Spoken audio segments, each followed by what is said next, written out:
সালামের জবাবের যা শব্দ হয়, তাতে তো আমি হয়ে গেলাম জব্দ।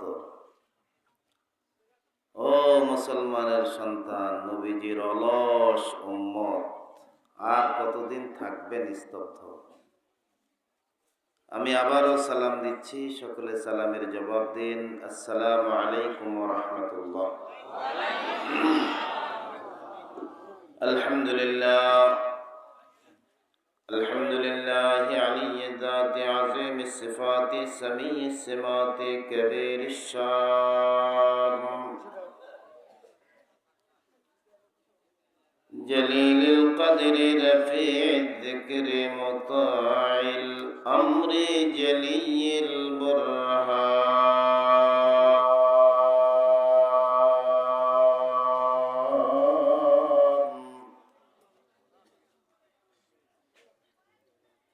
ফখীমিল ইসমি আজিজিল ইলমি ওয়াসি'ল হিলমি কাসীরিল গফরান ونشهد أن لا إله إلا الله وحده لا شريك له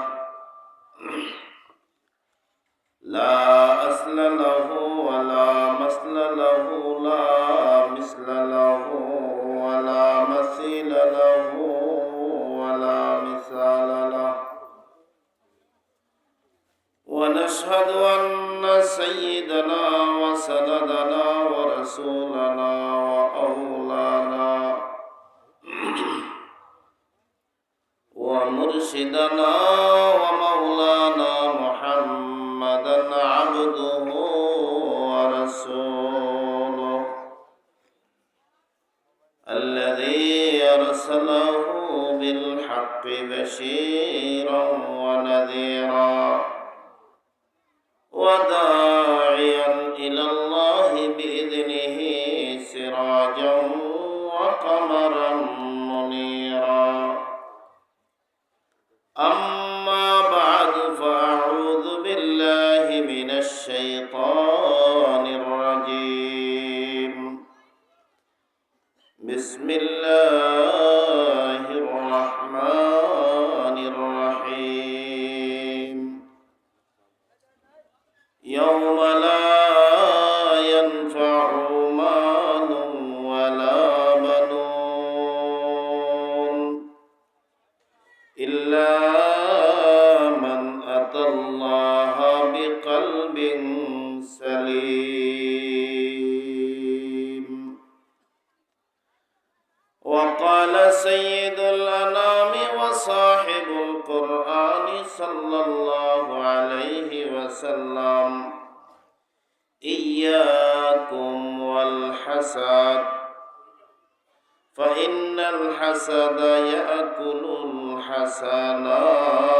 الحسنات كما تأكل النار الحطب صدق الله مولانا العظيم وصدق رسوله النبي الكريم ونحن على ذلك لمن الشاهدين والشاكرين والحمد لله رب العالمين। मैं सूरत यूसुफ को नहीं चाहने वाला, मैं सूरत यूसुफ को नहीं चाहने वाला, कायस की मानिंद नहीं आशिक लैला, मैं तालिब मौला हूँ मेरा इश्क निराला,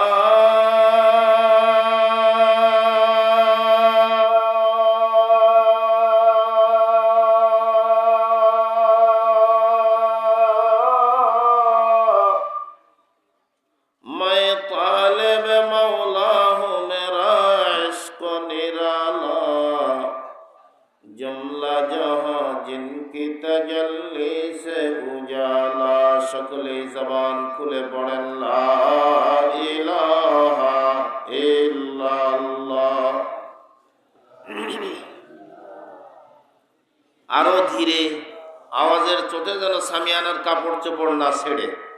হাই রে কপাল পোড়া মুসলমান, একটু কলিজার গভীর থেকে মারেন টান, যাতে করে মজবুত হয় আমাদের ঈমান। কারণ মোটামুটি কলিজাটা দখল করে আছে এখন শয়তান। একটু খোলেন জবান, লা ইলাহা ইল্লাল্লাহ।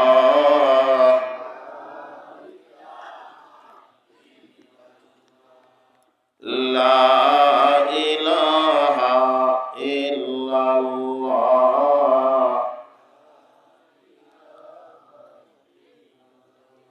याद में तेरे सबको भुला दो, कोई ना मुझको याद रहे।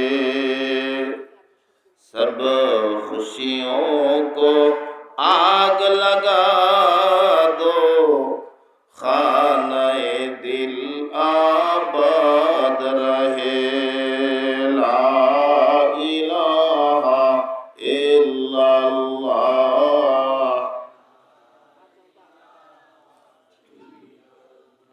ला इलाहा इल्लल्लाह मुहम्मदुर রাসূলুল্লাহ সাল্লাল্লাহু আলাইহি ওয়াসাল্লাম। ইটাই আদর্শ গ্রাম নুরানি হাফেজিয়া ও কওমি মাদ্রাসার উদ্যোগে 2 দিন ব্যাপী 24তম বার্ষিক তাফসীরুল কোরআন মাহফিলের প্রথম দিনের সম্মানিত সভাপতি জনাব মোহাম্মদ আফতাবউদ্দিন, বিশিষ্ট সমাজসেবক ইটাই, সহ সভাপতি বৃন্দ, আমন্ত্রিত উলামায়ে কেরাম, আমার সামনে উপবিষ্ট প্রাণ প্রিয় নওজোয়ান বন্ধুরা, মুরব্বিয়ানে আযম, পর্দার অন্তরালে অবস্থানরত আমার মা ও বোনেরা, ছোট্ট ছোট্ট কচি কাচারা, সর্বাগ্রে মহান মালিক আল্লাহর দরবারে শুকরিয়া আদায় করছি যে আল্লাহ তাআলা কোরআনী কারখানাকে কেন্দ্র করে, কোরআনী কারখানার মাঠে, কোরআনী আলোচনায় আল্লাহ বাছাই করে আপনাকে আমাকে এনে বসার সুযোগ, কিছু কথা বলার সুযোগ দান করেছেন। সেজন্য মালিকের দরবারে হৃদয়ের গভীর থেকে শুকরিয়া জ্ঞাপন পড়ছি আলহামদুলিল্লাহ। অতঃপর দরুদ ও সালাম আকায়ে নামদার তাজদারে মদিনা সৈয়দুল কওনাইন শফিউল মুজনবিন রাহমাতুল লিল আলামিন আপনার আমার নবীর উপরে সকলেই পড়ে নেই সাল্লাল্লাহু আলাইহি ওয়াসাল্লাম। মনে রাখবেন, কপাল যদি হয় পোড়া, বিশ্ব পয়গম্বরও দিতে পারবে না জোড়া। কথা বলেন ঠিক না? বললেও তো ঠিক, হাবার মতো চাই রয়েছেন কেন? কথা কন না কেন? ঠিক না বেটি? এত মাইকিং, এত পোস্টারিং, এত প্রচার, এরপরেও গিয়ে দেখেন বাজারে সব ঘুরতেছে।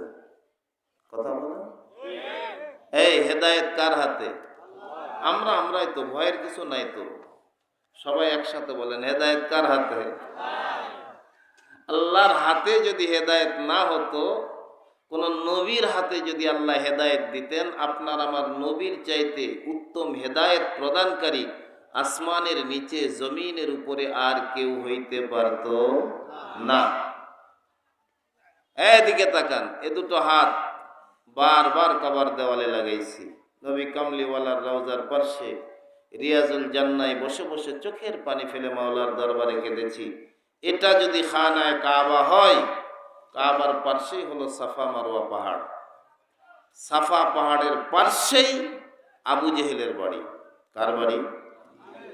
আবু জেহেলের বাড়িটা যদি এটা হয় আপনাদের মাদ্রাসার গেট অথবা মাদ্রাসার বিল্ডিং, ঠিক এতটুকু দূরে বর্তমান সৌদি সরকার হলুদ রঙের একতলা একটা বাড়ি বানিয়ে দিয়েছেন, যেটাকে বলা হয় সৌদি লাইব্রেরি।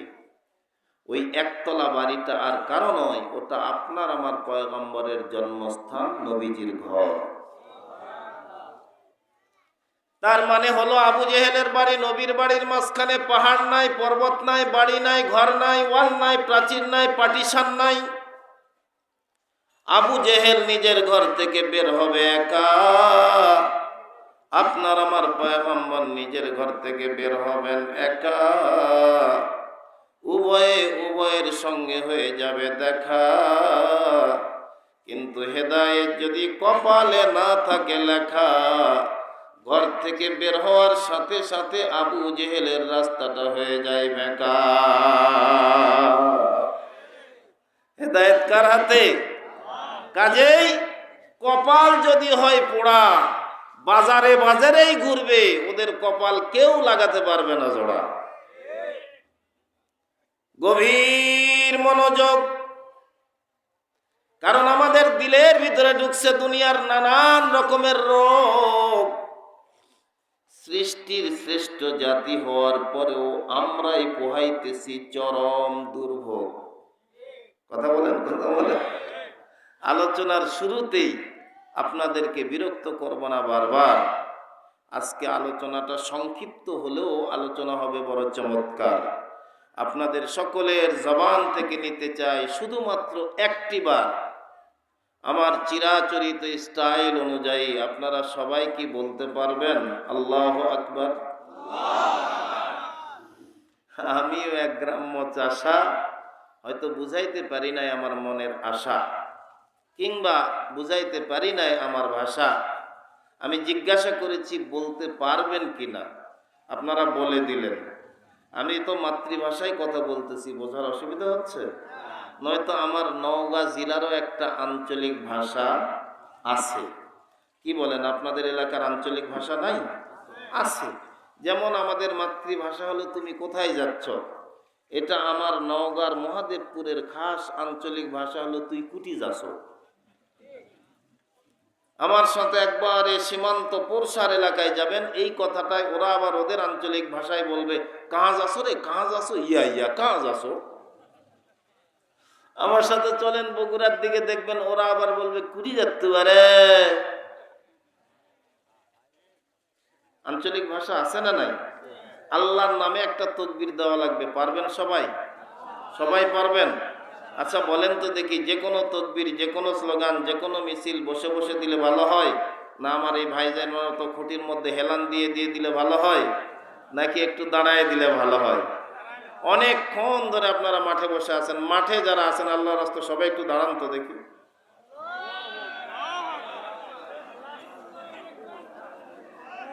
যারা মনে মনে ভাবতেছেন 10-15 মিনিট আলোচনা শুনে ভালো লাগলে বসবো, না হলে এখান থেকে খসবো, আমি তাদের জন্য গোল্ডেন চান্স করে দিলাম, আপনি এখনই চলে যান। কারণ আমি আলোচনা করব শুরু, আর আপনি উঠে ঘাঁটা ধরবেন, আপনি হবেন আমার গুরু, এটা কিন্তু আমি হতে দেব না। একদম ক্লিয়ার কথা। আমার একটুও মন হবে না কষ্টা যদি আমার সামনে বসা থাকে ওরকম মুরব্বী সাইজের মানুষ, হাতে গোনা 5টা অথবা 10টা। ও 10 জন মানুষ থাকলেও যে আলোচনা চলবে, 10,000 মানুষ থাকলেও একই আলোচনা চলবে ইনশাআল্লাহ। বলুন তো দেখি, যে দুটো পায়ের উপরে দাঁড়িয়েছেন, পা দুটো কে দিয়েছেন? পিছনে যারা কথাই বললে না যুবক, কার সঙ্গে দিচ্ছ পাল্লা? বাঁচাতে পারবে না নিজেদের কাল্লা, যতই টেনে আনো নৌকার মাঝি মাল্লা। কথা কয় না, কথা কয় না? যে মুখ দিয়ে কথা বলছেন, এই মুখ কে দিয়েছেন? যে কান দিয়ে শুনে আমার প্রশ্নের জবাব দিচ্ছেন, কান দুটো কে দিয়েছেন? কি আসলে আল্লাহ দিয়েছেন, নাকি আমার তালে তাল মারতেছেন, কোনটা? তাহলে ফাঁক দিয়ে আমিও নিতে চাই হালকা একটু রেস্ট। এটাই এলাকার নওজোয়ান যুবক মুরব্বী, আপনাদেরকেও নরমালি একটু করে দেখতে চাই টেস্ট। দেখি এলাকার মানুষগুলো অ্যাবনর্মাল নাকি বেস্ট। লিল্লাহি তাকবীর, নারায়ে তাকবীর, কোরআন সুন্নাহর আলো। আর কতদিন ঘর জ্বালাবেন? নর্তকীরা সংসদ চালাবে, গায়িকারা সংসদ চালাবে, আর মুসলমানেরা নাকে তেল দিয়া ঘুমাবে, এটা হতে পারে না। আর কতদিন মন রাখবেন ভাঙা? এখন একটু মনটাকে করতে হবে চাঙ্গা, দেশটাকে কোরআনের আলোতে করতে হবে রাঙা।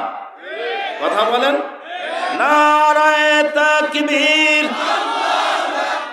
কোরআন সুন্নাহর আলো, কোরআন সুন্নাহর আলো, নারায়ে তাকবীর। মাঠ দেখে মনে হচ্ছিল মাঠ ভাঙা, কিন্তু আপনাদের আওয়াজ শুনে মনে হচ্ছে আপনাদের ঈমানটা মোটামুটি চাঙ্গা। পরিপূর্ণ ঈমানের আলোতে আল্লাহ আমাদের কলিজাটা করে দিক রাঙ্গা। জোরে বলুন আমিন। আরেকটু জোরে বলুন। আল্লাহ আমাদের সকলের জান্নাতের হয়ে যাক জামিন। আর একবার বলেন আমিন।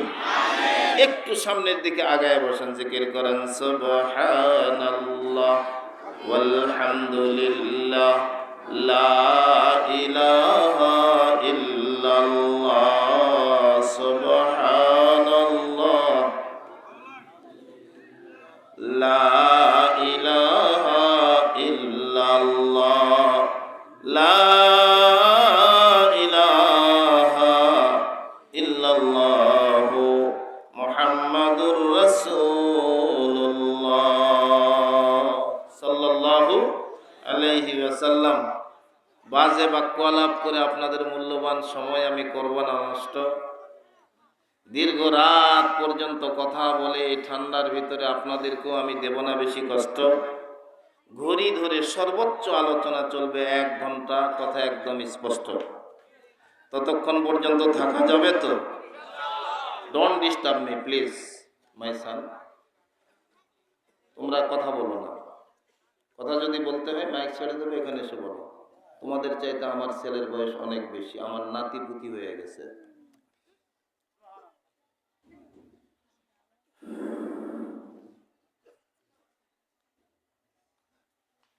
মুরব্বীরা আপনারা আরামে বসেছিলেন, আমি জোর করে আপনাদেরকে দাঁড় করালাম, আল্লাহর বরত্বের কথা মুখ দিয়ে উচ্চারণ করালাম, শরীরের অলসতাটা একটু দূর করে দিলাম। মন খারাপ করছেন? মন খারাপ করেন নাই তো? আসেন, আর কোনো বাজে বাক্য আলাপ নাই, সরাসরি আলোচনায় যেতে চাই। আল্লাহ তাআলা ডাক দিয়া বলেন, ইয়াউমা লা ইয়ানফাউ মালুন ওয়ালা বানুন।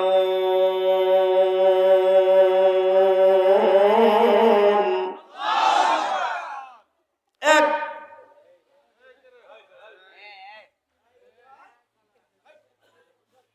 বোঝে না নতুন আমি বলি নাই, মোস্তাক ফয়জি পড়ছে। ইয়াউমা ওই দিন, লা ইয়ানফাউ কোনো নফা হবে না, কোনো উপকারে আসবে না, মালুন তোমাদের সম্পদ, ওয়ালা বানুন তোমাদের সন্তানাদি।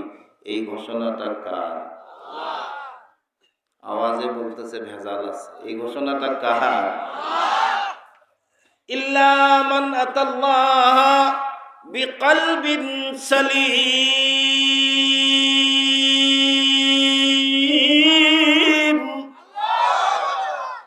আল্লাহু আকবার মানে আল্লাহ বড়। আল্লাহ কি? এই পিছনের গুলো চুপ করে থাকে। কি করো ভাই, কি করো, কেন হয়ে আছো জড়ো সড়ো? আরামের বিছানা ছাইরা চটে বসে কি করে? একটু জবানটা নাড়ো। আল্লাহু আকবার মানে আল্লাহ বড়। আচ্ছা বলেন তো, আমরা সবাই মিলে আল্লাহকে বড় বলে ডাক দিলে আল্লাহ 1 ইঞ্চি বড় হবে তো? আরো ধীরে কম, আওয়াজ সামিয়ানার বাইরে যেতে পারে তো। আজকে মুসলমানদের ঈমানের আওয়াজ নিম্নগামী হওয়ার কারণে গোটা দুনিয়ায় মুসলমান মার খাইতেছে। আজকের দুনিয়ায় লাঞ্ছিত, বঞ্চিত, শোষিত, নির্যাতিত, নিপীড়িত, নিগৃহীত ফিলিস্তিন সহ গোটা বিশ্বের জমিন রক্তে লাল হচ্ছে। সে রক্ত মুসলমানের। কারণটা কি? কারণ একটাই, অলস জাতি হয়ে গেছি আমরা। কাফের বেঈমানরা পিঠে তুলে নিচ্ছে আমাদের পিঠের চামড়া। আমরা যেন এখন হয়ে গেছি ছুরে দেওয়া বলদ, দামড়া দামড়া। শরীর আছে, কাজে নাই। वह जमाना में मुअज़्ज़ज़ थे हम, हामिले कुरान होकर, अब जलील खार हुए हैं हम तारिके कुरान होकर। সে সময় আমরা বড় ইজ্জতওয়ালা ছিলাম, কোরআন আঁকড়ে ধরেছিলাম বলে। আজকে লাঞ্ছিত অপমানিত হচ্ছি কোরআন ছেড়ে দিয়েছি বলে। কয়টা মানুষ? 10 মিনিট লাগবে না গণনা শেষ করতে। এরপরেও এখানে দেখা যাবে এমনও লোক বসে আছি আল্লাহর মেহেরবানিতে আজকের ফজরের নামাজ পড়ি নাই। কথা কান না কেন? ধরা খাচ্ছেন তো? জহর পড়ি নাই, আসর পড়ি নাই, মাগরিব পড়ি নাই, রাত তো প্রায় 11টা বেজে যাচ্ছে, নিয়ত করে রাখছি আল্লাহ দিলে এসাও পড়বো না। তো এ জাতি মার খাবে না তো মার খাবে কাফের বেঈমানরা। রাগ করতেছেন? আলোচনা কিন্তু শুরুও হয় নাই, আরম্ভ হয় নাই, তবে শুরু হবে হবে এরকম একটা ভাব চলতেছে। শুরু করা যাবে কি ভাই? যাবে? আল্লাহ তাআলা ডাক দিয়া বলেন, ইয়াউমা লা ইয়ানফাউ মালুন ওয়ালা বানুন ইল্লা মান আতাল্লাহা বিকলবিন সালিম। আল্লাহ তাআলা বলেন, কিয়ামতের ময়দানে ওই দিন মাল ও দৌলত, সন্তান আদি দুনিয়ার কোনো জিনিস কাজে আসবে না, কিন্তু যদি কলবটা পরিষ্কার করে বান্দা যাইতে পারে, আরশের মালিক ডাক দিয়া বলেন, বান্দা আমার পাক পরিষ্কার জান্নাতটা আমি আল্লাহ তোমাদের উপর হুকুম দিয়া দেব। আল্লাহ যদি দয়া করে আমাদেরকে জান্নাত দেয়, আল্লাহর জান্নাতে যাইতে রাজি আছি? কারা কারা রাজি আছে? দুটো হাত উঁচু করে দেখেন তো। দেখেন তো ভিতরে কোনো বর্ণচোরা কপাল পোড়া আছে নাকি যে হাত তোলে নাই? হাত টান করেন, বলেন আল্লাহ। হয় নাই, হয় নাই। জীবনের শ্রেষ্ঠ আওয়াজ দিয়া জীবনের শ্রেষ্ঠ চাওয়াটা আজকের রাত্রে মাওলার কাছে চান, বলেন আল্লাহ আমাদের সবাইকে তোমার জান্নাত দান করো। জোরে বলুন আমিন।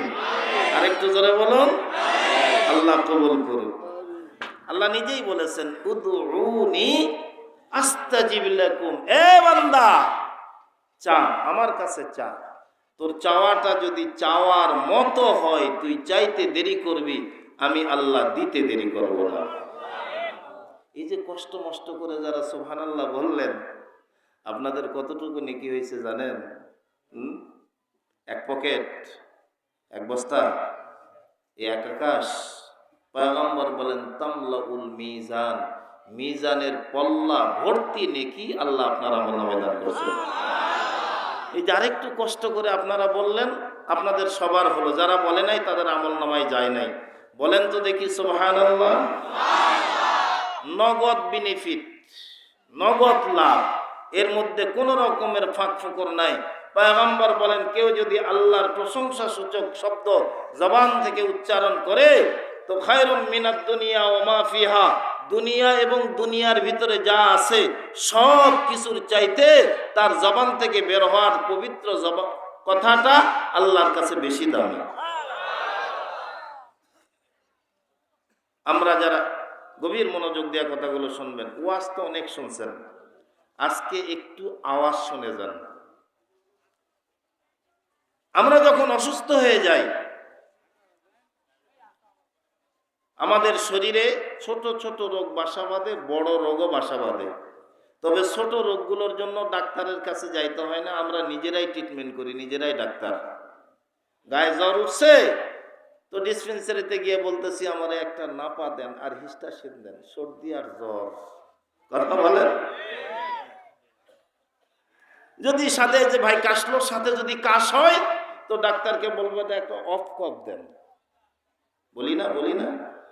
শরীরে কিছু মারাত্মক রোগ আছে, যে রোগগুলো যদি শরীর আক্রান্ত হয়ে যায়, বড় বড় ডাক্তার ছাড়া, বিশেষজ্ঞ ডাক্তার ছাড়া যে রোগের কোনো চিকিৎসা হয় না, এমন রোগে যদি আক্রান্ত হয়ে যায় তখন বড় হাসপাতাল আমাদেরকে নেওয়া হয়, বড় ডাক্তারের কাছে নেওয়া হয়। আবার এই ডাক্তারেরা যে আমাদের রোগ সারাবে এমন কোনো গ্যারান্টি, আরো ধীরে বলেন, খোদার কসম, ডাক্তার যদি রোগ সারাইতে পারতো, হাসপাতালের পাশে লাইন করে লাশবাহী গাড়ি রাখার কোনো দরকার ছিল না। শরীরে বড় বড় কিছু রোগ হয়, যে রোগগুলোর জন্য বড় বড় ডাক্তারের প্রয়োজন পড়ে, যেমন brain cancer, brain tumour, blood cancer, liver cancer. যেই রোগগুলো হলে আমরা অনায়াসে বলি এর আর নাই কোনো অ্যান্সার, ও আর বেশি দিন বাঁচবে। আরো ধীরে বলেন, বাঁচবে। আমরা হাজার চেষ্টা করি, এই দুনিয়ার জিন্দেগিতে আমরা কোনোদিন সফল হইতে পারবো? আরো ধীরে বলেন, পারবো। এই সফলতার 4টা গুণ, 4টা কাজ যদি কেউ করতে পারে, 4টা জিনিস যদি কেউ অর্জন করতে পারে, সে সফল। গভীর মনোযোগ দিয়ে কথাটা শুনবেন। যদি কেউ 4 জিনিসের অধিকারী হয়ে যায়, সরকারে দু আলম নবী বলেন সে সফল। 1 নাম্বার, বলবো স্মরণ রাখেন। 1 নাম্বার, এমন একটা জীবন যে জীবনের কোনো লয় নাই, ক্ষয় নাই, এমন জীবনকে আমরা দুনিয়ায় পাব। চিরজীবন এই দুনিয়ার মানুষ কি হতে পারবে? কিন্তু পরলৌকিক জীবনে যখন যাবে, আল্লাহ তাআলা ডাক দিয়া বলবেন, আর তুই মরবি না, আর তুই গাড্ডাতে পড়বি না। যদি নেকের আমল নিয়ে যাইতে পারি, চিরজীবনের জন্য আল্লাহ বলবেন জান্নাত হলো তোর চিরস্থায়ী বাড়ি। 4টা জিনিস। 1 নম্বর চিরজীবন, 2 নম্বর চিরযৌবন। আছে আমাদের চিরযৌবন? থাকবে? আরো ধীরে বলেন। কিন্তু মানুষটা যখন জান্নাতি হয়ে যাবে, আল্লাহ তাআলা ডাক দেয়া বলবেন, যা তোরে চিরযৌবন দিয়া দিলাম, কোনোদিন তোর যৌবনের লয় হবে না, ক্ষয় হবে না। আজকে যেমন থাকবি, সারাটা জীবন এমন করেই আমি আল্লাহ তোর যৌবনটা ধরে রাখব। তাহলে একটা চিরজীবন, আর একটা চির যৌবন, আর একটা কি চির যৌবন, আর একটা হলো চির স্বাস্থ্য। কি কথা বুঝতেছেন? এটা কিন্তু আমার আলোচনার বাইরের পাঠ, কথা প্রসঙ্গে সেগুলোর জন্য বলতেছি। আর একটা হলো চির ক্ষমতা। কথা কয় না? থাকবে? যতই গরম দেখা, আমার বাপের দেশ, আমার দেশ, এরপরে তুমি হবা নিঃশেষ। চির ক্ষমতা কোনোদিন থাকবে? আরো ধীরে বলেন, থাকবে? থাকবে না। এই দুনিয়াটা অস্থায়ী, এই দুনিয়াটার সকল কর্মকাণ্ড অস্থায়ী। এই দুনিয়ায় মানুষ কোনোদিন সফল হতে পারবে না, সফলতা তার জীবনে আসবে না। কারণ মানুষটাকে দুনিয়াতে পাঠানোই হয়েছে এখান থেকে চলে যাওয়ার জন্য। শরীরের যেমন বড় বড় কিছু রোগ আছে, এর জন্য বড় ডাক্তারের প্রয়োজন, ঠিক আমাদের দেহের ভিতরে একটা কলিজা আছে, কলব আছে, দিল আছে, এরও কিন্তু কিছু বড় বড় রোগ আছে। এই 10টা রোগের কথা 10 দুগুণ 20 অথবা 30 মিনিটে আমি আপনাদেরকে বলে দেব। একটু গভীর মনোযোগ দিয়ে শুনবেন। এই 10টা রোগের 1 নম্বরের রোগের নাম হলো লোভ। কি? যারা কথা বলতেছেন না, আমার উপরে কি খুব ক্ষোভ? তো 1 নম্বরের রোগের নাম কি? লোভ। মসজিদে আপনি নামাজ পড়তে যাবেন, আপনি মুসল্লি নামাজ পড়তে যাবেন, নামাজের নিয়ত পাচ্ছেন, এরপরেও দিলের ভিতরে চিন্তা হইতেছে, না জানি আমার জুতা জোড়া চলেই গেল নাকি। কথা বলেন, কথা বলেন। ওই হারামখোর যে মসজিদে গেছে জুতা নেওয়ার জন্য, এটা তার কলিজার ভিতরে কি ঢুকছে? কথা কয় না, কথা কয় না, কথা কয় না। কিতাবে এসেছে এই দুনিয়ার লোক ওই 3 জন বনি ইসরায়েলের লোকের মতো, যারা দুনিয়া তালাশ করতে চাইছে, অথচ দুনিয়া তাদেরকে শেষ কইরা দিছে। সরকারে দু আলম নবী বলেন, হুব্বুদ দুনিয়া আলা কুল্লি রাসি খাতিয়া। দুনিয়ার লোভ, দুনিয়ার মোহাব্বত, দুনিয়ার ভালোবাসা সব পাপের মাথা, সব পাপের। ওই হুজুর কি বলে এগুলো কথা? এই কলিজার রোগ সারানোর দরকার আছে না নাই? আরো ধীরে বলেন, আছে না নাই? আজকে 15 বছরের গল্প যারা করে, ওই রোগে তারাও আক্রান্ত, এখন তারাও এই ধরনের ধর্ম ধরতেছে। এটা কলিজার রোগ। এ রোগ যতক্ষণ পর্যন্ত দূর না হবে, এ কলিজা যতক্ষণ পর্যন্ত সাফ না হবে। আল্লাহর জাতের কসম করে বলছি, এই বাংলাদেশের জমিনেও কোনোদিন শান্তি আসতে পারে না।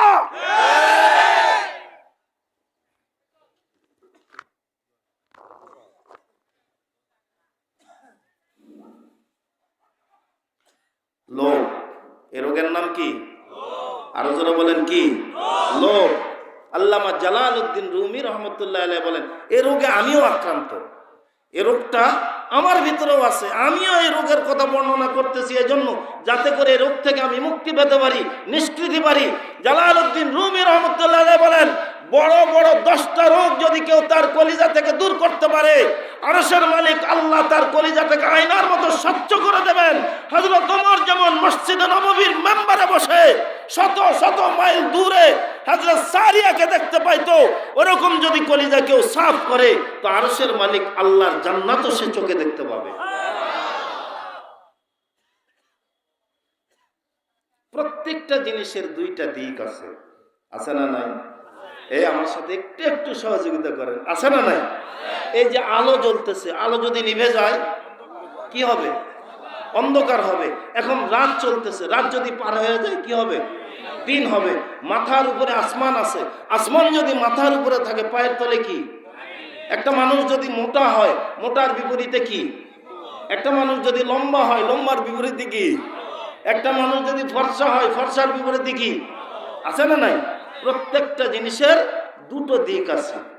আল্লাহ তাআলা ডাক দিয়ে বলেন, এই বান্দা, আমি তোমারে বানাইছি, তুই আমার কথা অনুযায়ী চল, আমার কথা বল, শান্তি তোর কপালে আমি আল্লাহ দিতে থাকবো অনর্গল।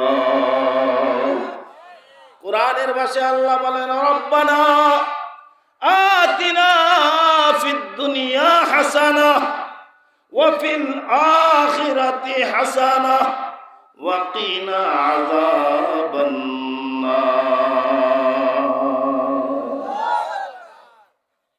আল্লাহ তাআলা বলেন, দুনিয়ার ভালোটা চাও, আখিরাতেরও ভালোটা চাও, আমি আল্লাহ দুনিয়ার ভালোটাও তোমারে দিয়ে দেব, আখিরাতের ভালোটাও তোমারে দিয়ে দেব, ভয়ঙ্কর জাহান্নামের আযাব থেকে আমি আল্লাহ তোমারে বাঁচাবো। কেউ যদি দুনিয়ার ভালাই চায়, দুনিয়া তার জন্য ক্ষতির কারণ নয়, দুনিয়া তার জন্য বিপদের কারণ নয়। কেউ যদি লাখপতি কোটিপতি হয়ে যায় আর সে যদি দিনদার হয়, দুনিয়ার লোভ যদি তার কলিজায় না থাকে, সে বাইতুল্লাহ তওয়াফ করবে, হজ করবে, যাকাত দেবে, দান সদকা করবে, এতিম লালন পালন করবে, অসহায় গরিব মিসকিনদের সহযোগিতা করবে। আর যদি দুনিয়ার লোভ তার কলিজার ভিতরে ঢুকে যায়, ক্ষমতায় যাবে, বিদেশে কোটি কোটি টাকা পাচার করবে, 50, 60, 70 হাজার টাকা বেতনের চাকরি করবে, এরপরও লক্ষ টাকা ঘুষ না খাইলে হারামখোরের হারামের আরাম হয় না।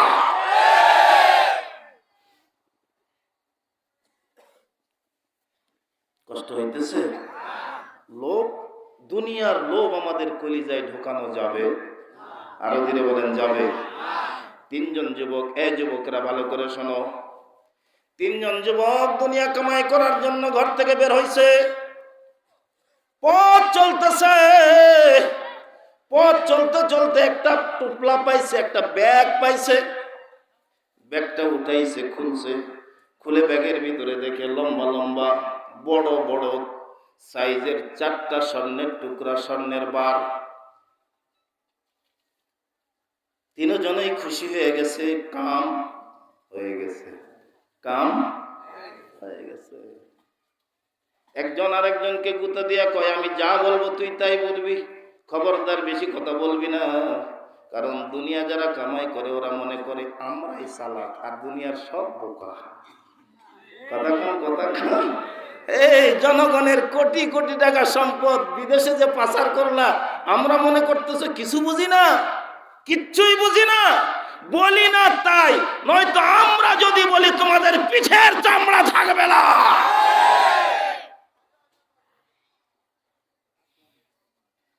তবে একদিন কড়ায় গন্ডায় হিসাব দিতেই হবে।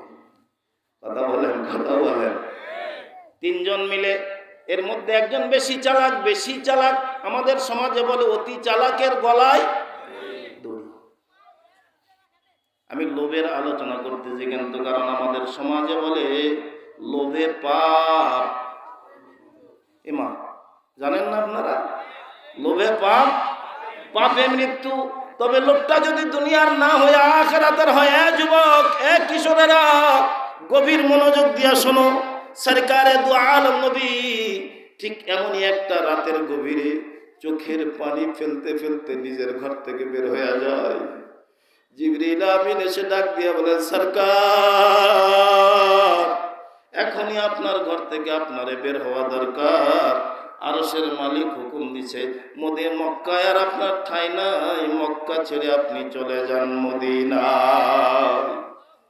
আপনার আমার পয়গম্বর চোখের পানি ফেলতে ফেলতে ঘর থেকে বের হয়েছেন। 100 যুবক নবীজির ঘর ঘেরাও করে রাখছে। আল্লাহর পয়গম্বরের কলিজা মোচড় দিয়ে উঠছে, হায়রে এদের ভিতর থেকে আমি যাব কেমনে? আরশের মালিক ডাক দিয়া বলেন, ভয় নাই, ইন্নাল্লাহা মাআনা, যুবকদের চোখ আমি আল্লাহ করে দেব কানা। সরকারে দু আলম নবী ভিড় ঠেলে বের হয়ে যায়। এটা আমার মূল বক্তব্য নয়, ছোট্ট একটা কথা বলার জন্য মক্কায় গেছি। মন খারাপ করতেছেন? নবীজি একজনকে ঠেলা দিয়ে বের হয়ে যায়।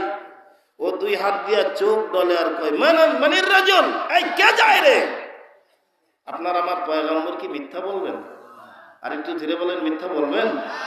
পয়গম্বর বলেন, আনা মুহাম্মদ ইবনু আব্দুল্লাহ ওয়া আনা রাসূলুল্লাহ,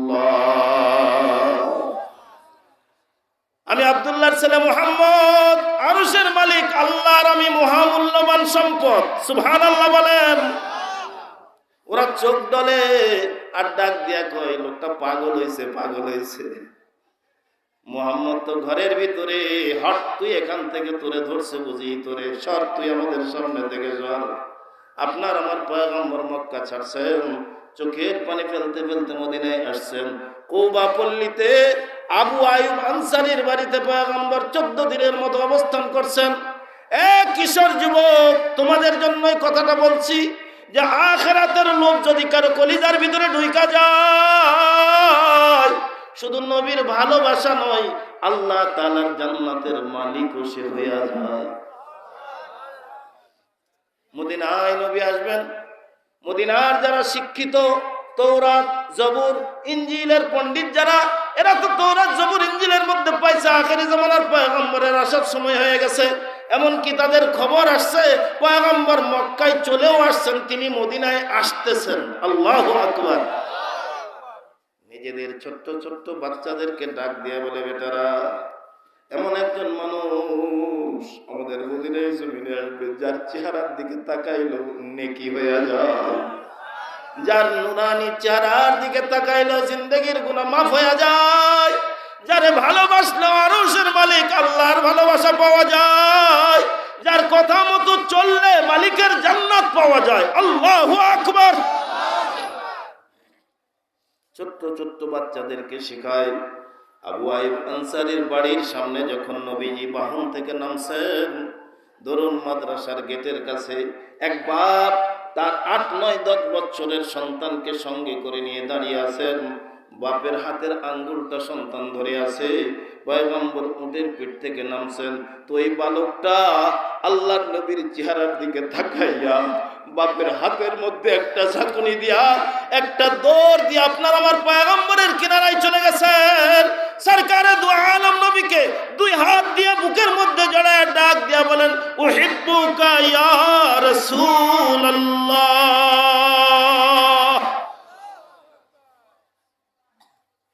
ফাতাআজ্জাবান নবী সাল্লাল্লাহু আলাইহি ওয়াসাল্লাম, আপনার আমার পয়গম্বর আশ্চর্য হয়ে গেছেন। নবী লক্ষ্য করে দেখেন বালকটা নবীরে জড়ায় ধরছে, কিন্তু ফুপিয়ে ফুপিয়ে সে কাঁদতেছে। আল্লাহর নবী 2টা হাত ছড়ায়া তার সামনে দাঁড় করে ডাক দিয়া বললেন, এ বালক, কি বললি আর একবার বল। কান্না বিজড়িত চোখ, মুখে মুস্কি হাসি, ডাক দিয়া বলে, নবী, আপনাকে আমি বড় ভালোবাসি। এ বন্ধু, ভালোবাসা এটা কলিজার বিষয়, এটা জবান দিয়া প্রকাশ করার বিষয় না। আপনি ভালোবাসেন কি না এটা আপনার কলিজার ভিতরে থাকবে, আপনার অঙ্গ প্রত্যঙ্গে প্রকাশ পাবে আপনি কাকে ভালোবাসেন। কথা বলেন, কথা বলেন, কথা বলেন। আপনি যারে ভালোবাসেন ওরে দেখলেও মজা লাগে, ওর যদি বাড়িটা হয়ও ভাঙ্গা, এরপরে ওই দিক দিয়ে গেলে আপনার হৃদয়টা প্রেমের রঙে হয় রাঙ্গা, দুর্বল শরীরটাও তখন হয়ে যায় চাঙ্গা। কথা বলেন, কথা বলেন, কথা বলেন। मोहब्बत एक आज विषय है, बयां करना नामुमकिन है। मोहब्बत एक आज विषय है, बयां करना नामुमकिन है। न मरता है न जीता है, अजीब हालत हमारी है। इमरुल कैस তাকে ধইরা বাপে নিয়ে গেছে খানায় কাবার বারান্দায়। এই মক্কা মদিনা তো পুরাটাই দোয়া কবুলের জায়গা, সুবহানাল্লাহ বলেন। এরপরেও মক্কার ভিতরে কিছু বিশেষ জায়গা আছে, আরাফা, মিনা, মুজদালিফা, মাকামে ইব্রাহিম, হাতিম, জাবালে রহমত, মিজাবে রহমত, সাফা মারওয়া, যেখানে গিয়া বান্দা দিলের গভীর থেকে যদি আল্লাহর কাছে দোয়া করে, দোয়া করতে দেরি হয়, আরশের মালিক আল্লাহ কবুল করতে দেরি করে না। ইমরুল কায়েস তার বাবা তারে ধইরা খানায় কাবায় নিয়ে গেছেন। দেখবেন কাবা ঘরের ছবি যখন আপনার চোখের সামনে পড়বে, কাবার এক সাইডে রাউন্ড দিয়ে একটা জায়গায় ঘেরা আছে, এটাকে বলা হয় হাতিম। হাতিমের ভিতরে ঢুকবেন, কাবার ছাদের দিকে নজর করবেন, দেখবেন ওখান থেকে ছাদের পানি পড়ার একটা নালা দেখা যায়, স্বর্ণের চার কোনায় একটা বক্স দেখা যায়। সরকারে দো আলম নবী বলেন এই পানি পড়ার জায়গাটাকে বলা হয় মিজাবে রহমত। এখানে যদি কেউ দোয়া করে 100% আল্লাহ তাআলা তার দোয়াটা কবুল করে নেয়। তো ইমরুল কায়েসের বাবা ছেলেরে ওই জায়গায় নিয়ে গিয়া ডাক দিয়া কয় 2 রাকাত নামাজ পড়। নামাজ পড়া বেটার 2টা হাত কাবার দেওয়ালে লাগাই দিছে। ডাক দিয়া কয় তুই লাইলি লাইলি কইয়া আমাদের ইজ্জত শেষ করে দিলি। বেটারে কাবার ঘরে হাত লাগাই দিলাম, কাবার মালিকরে ডাক দিয়া কও এই জায়গায় দোয়া করলে আল্লাহ কবুল করে নেয়, তোর জিন্দেগির সমস্ত পাপের জন্য মাপ চা, আর বল লাইলির মহব্বত আর ভালোবাসা যেন আমার কলিজা থেকে আল্লাহ দূর করে দেয়। আল্লাহ তুমি আমার কলিজাটাকে এটা দূর করে দাও। বেটা কাবার দেওয়ালে হাত লাগায় দোয়া করতেছে, এলাহি এলাহি তুবতু মিন কুল্লিল মাআসি, এলাহি তুবতু মিন কুল্লিল মাআসি ওয়ালাকিন হুব্ব লাইলা লা তুবু। ও মালিক, আমার জিন্দেগিতে যত আছে পাপ, তোমার দরওয়াজায় আমি চাইতেছি মাপ। আমলনামা থেকে গুনাহগুলো করে দাও সাফ, কিন্তু তোমার ঘরে হাত দিয়ে বলি আল্লাহ আমার কলিজায় লালির মোহব্বত আরো বাড়ায়া দাও। কায়দা না বেকায়দা, কথা কয় না, কায়দা না বেকায়দা।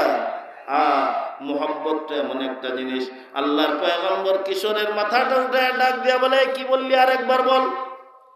কিশোর ডাক দিয়া বলেন, উহিব্বুকা ইয়া রাসূলুল্লাহ, ও আল্লাহর পয়গম্বর আপনার আমি বড় ভালোবাসি। সরকারে দু আলম ডাক দিয়া বলেন, ভালোবাসা এটা মুখে দাবি করার নাম নয়, এটা বাস্তবে প্রমাণ দেওয়ার নাম। না গুফতা না দারদ কাছে বাতকার, না গুফতা না দারদ কাছে বাতকার, ওয়ালে কিঞ্চু গুফতি দলিল আসবিয়ার। শুধু মুখে বললেই হবে না, এর জন্য প্রমাণ দেওয়া লাগবে। আমি যদি বলি এই জায়গাটা আমার, আপনারা সবাই বলবেন হুজুর জায়গাটা আপনারে কে দিল, দলিলটা দেখান দেখি। জমির দাগ নম্বর খতিয়ান নম্বর ঠিক আছে নাকি, প্রকৃত মালিক রেজিস্ট্রি দিল নাকি, দলিল দেখান। আল্লাহর পয়গম্বর ডাক দিয়া বলেন, তুমি ছোট্ট একটা মানুষ, তুমি দাবি করতেছো আমারে মহব্বত করো, আমারে ভালোবাসো, প্রমাণ দাও। ছোট্ট বালক ডাক দিয়া বলেন, ওগো সরকার আপনার ভালোবাসার জন্য বুঝি, আপনার ভালোবাসার জন্য বুঝি প্রমাণ দেওয়া বড় দরকার। বলেন নবী বলেন আপনি কি প্রমাণ আমার কাছে চান? আল্লাহর পয়গম্বর ডাক দিয়া বলেন, ও যে দূরে দাঁড়িয়ে আছে ওটা কে? কয় তোমার আব্বা। কে? আব্বা। আল্লাহর নবী ডাক দিয়া বলেন, ঠিক আছে যদি তোমার কলিজায় আমার ভালোবাসাটাই থাকে, তোমার আব্বার গর্দানটা আমার ভালোবাসায় তুমি কেটে আনো। এই গভীর মনোযোগ দিয়ে কথা শুনবেন। ছোট্ট বালক হলে কি হবে? যেটা হয় সেটা 9তে হয়, যেটা হয় না এটা 90তে গেলেও হয় না। ছোট্ট বালক এদিক সেদিক তাকায়া একজনের কোমরের মধ্যে তলোয়ার ঝুলানো দেখে তলোয়ারটা হাত দিয়া টান দিয়া একটা দৌড় মারছে নিজের বাবার গর্দান কাটার জন্য। আল্লাহু আকবার। সরকারে দু আলম নবী ওইদিকে তাকাই রয়েছেন। আপনার আমার পয়গম্বর নজর করে দেখেন বালকের পিছু টান নাই। পয়গম্বর দাঁড়িয়ে একটা চিৎকার দিয়া ডাক দিয়া বলেন, টিফ টিফ টিফ, এ বালক একটু দাঁড়া। আল্লাহ নবী যখন বলছেন দাঁড়া, তো দাঁড়ায় গেছে, চেহারাটা ঘুরাই ফেলছে। সরকারে দু আলম নবী দুইটা সামনের দিকে বাড়াইয়া দিয়া ডাক দেয়া কয়, তাল তাল, আয় আয় তুই আমার কাছে আয়।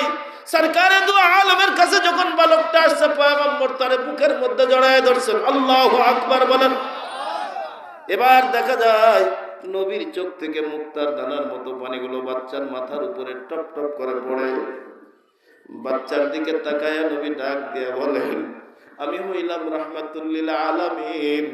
আমি নবী পৃথিবীতে কারো গর্দান নেওয়ার জন্য আসি নাই, বরং গর্দানওয়ালা মানুষকে বাঁচায়া আল্লাহর জান্নাতে নেওয়ার জন্য এসেছি। এ বালক, তুই প্রমাণ দিয়া দিছিস তুই তোর বাপের চাইতো আমি নবীরে বেশি ভালোবাসিস। আমি নবী তোরে কইলাম, আমি নবীও তোরে ভালোবাসি। আল্লাহু আকবার বলেন। আল্লাহর পয়গম্বর ডাক দিয়া বললেন, তোমার নাম কি? তোমার বাপের নাম কি? পয়গম্বর 14 দিন পর কওবা পল্লীতে থেকে মদিনায় চলে আসলেন। কয়েকদিন পর কওবা পল্লী থেকে একদল লোক আসছে। আল্লাহর নবী ডাক দিয়া বলেন, এই কওবা পল্লীতে ছোট্ট একটা ছেলে আমি নবীর পাগল আছে, আমি নবীর বড় আশিক। ওরা ডাক দিয়া বলেন, ওগো নবী, ওর নাম কি? আল্লাহর নবী বলেন, ওর নাম তালহা। সাহাবায়ে কেরামরা বলেন, নবী কোন তালহা? তালহা ইবনে উবাইদুল্লাহ, তালহা ইবনে সালাম, তালহা ইবনে বারা। আল্লাহর নবী ডাক দিয়া বললেন, হ্যাঁ তালহা ইবনে বারা। আল্লাহর নবী ডাক দিয়া বলেন, তালহা ইবনে বারা। তো সাহাবীরা বলেন, নবীজি আপনি জানেন এই তালহা কুবা পল্লীতে লাগাই দিছে একটা মেলা।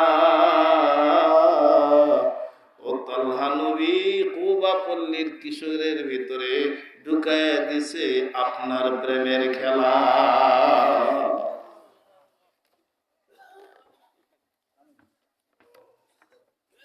সরকারে দু আলম নবীর কলিজাটা ভরে গেছে। আল্লাহ নবী প্রাণ খুলে দোয়া করলেন।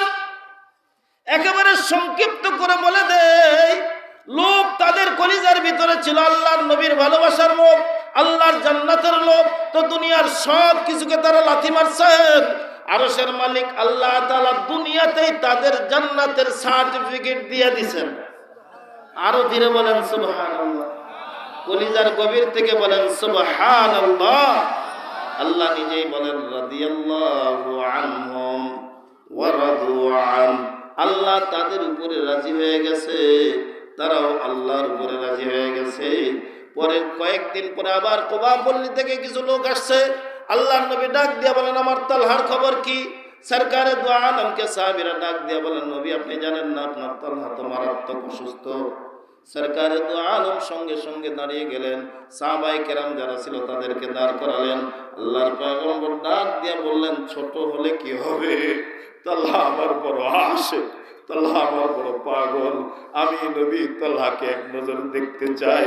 আল্লাহর পয়গম্বর কুবা পল্লীতে গেলেন। হযরত বারার বাড়ির দরওয়াজায় নক করলেন। বারা দরওয়াজা খুললেন। নবীরে দেখে হতভম্ব ডাক দিয়া বলেন, গো সরকার আপনি কেন বাড়িতে আসছেন? আল্লাহর নবী ডাক দিয়া বলেন, আমার তালহাটা যে, আমার পাগলটা যে অসুস্থ, তুমি আমার খবর দাও নাই কেন? সরকারে দু আলম নবী ঘরের ভিতরে ঢুকলেন। গিয়া দেখেন তালহা মৃত্যুর সঙ্গে পাঞ্জা লড়ছে, শরীরের চামড়া গোশতের সঙ্গে লেগে গেছে, চোখ দিয়া পানি পড়তেছে নবীরে দেখে, ঠোঁটগুলো নড়তেছে, কিন্তু জবান খুলে তালহা কোনো কথা বলতে পারে না। আল্লাহ আল্লাহ নবীর শিয়রের পাশে বসলেন, আঙ্গুল দিয়ে দিয়ে তলহার মাথার চুলগুলো আছড়িয়ে দিলেন। অতঃপর নবী উঠে আসলেন, নবী এত কথা বললেন, তলহা কোনো জবাব দেয় নাই। ফিরে এসে আল্লাহ নবী তলহার বাবাকে ডাক দিয়ে বললেন, বাবা, আমার মন বলছে রে, আমার তলহা আর দুনিয়ায় বেশি দিন বাঁচবে না। এ বারা, আমি নবী বলছি, আমার পাগলটা যদি মইরা যায়, আমি নবীরে খবর দিবা, ওর জীবনের শেষ গোসলটা আমি নবী দেব, ওর কাফনের কাপড়টা আমি নবী পরাবো, ওর জানাজার নামাজটা আমি পয়গম্বর পড়াবো। আমার পাগলটারে আমার কোলে উঠাইয়া আমি আমার আল্লাহর কুদরতি কোলে উঠাইয়া দেব।